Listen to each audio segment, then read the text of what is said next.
Right, I set a pretty quick lap time in the kart. I'm going to see if I can go around a little bit quicker in the Ibiza Cupra. I should, but then again, I'm going to turn off a lot of the driver's aids. First thing, traction control off.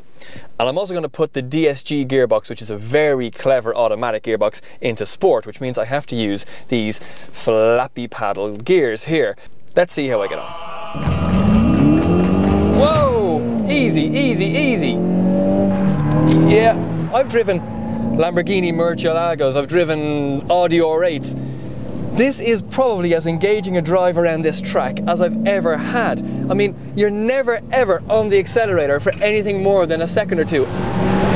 The SEAT Ibiza Cupra is up against things like the Ford Fiesta ST, and if you want to throw in the Clio RS as well. But there's something that's quite understated about the SEAT. It's not as shouty in its styling as the other two. And actually, whether you like that or not, is up to you. I personally like a little bit more flamboyancy in my styling, so the SEAT is a little bit reserved for my liking. Well, that was great fun, but then again, it was always going to be. The thing is, if you want to do that on the road, well, you have to be very careful. You can't break the speed limit, but in order to find the right car for it, you might have to spend big money. But, well, not anymore. You don't have to spend 50 grand, 40 grand, 30 grand. You really only have to spend just over 20 grand, and you can get yourself into a hot hatch super mini. Something like this, the SEAT Ibiza Cupra.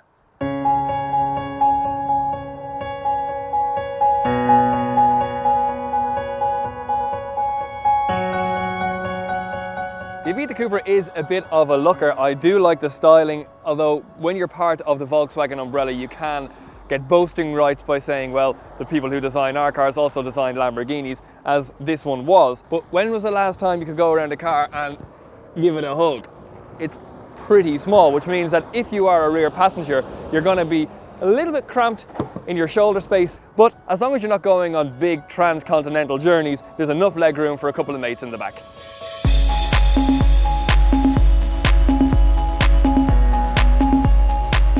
The main roads is where the Ibiza is going to spend most of its life, and as you would expect from a 1.4 petrol engine, it's nice and quiet. Okay, I'm going into Dublin's Port Tunnel. I'm going to put it into sport for this. And now, let's punch it.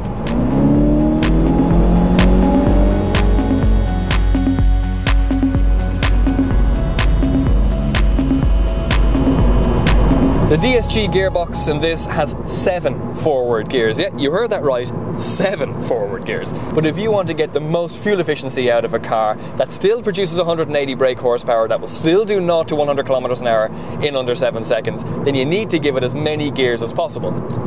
When it comes to hot hatches, they invariably are front-wheel drive, and that means that manufacturers have to be very careful about how much power they put into the front wheels. This has 180 brake horsepower, and it suits the size of car perfectly. The power delivery is nice and linear, it's not too harsh, and actually it's very usable in everyday conditions. That, for me, is one of the most important features of any hot hatch. It has to have not just a lot of power, but it has to have real-world power, things I can use every day.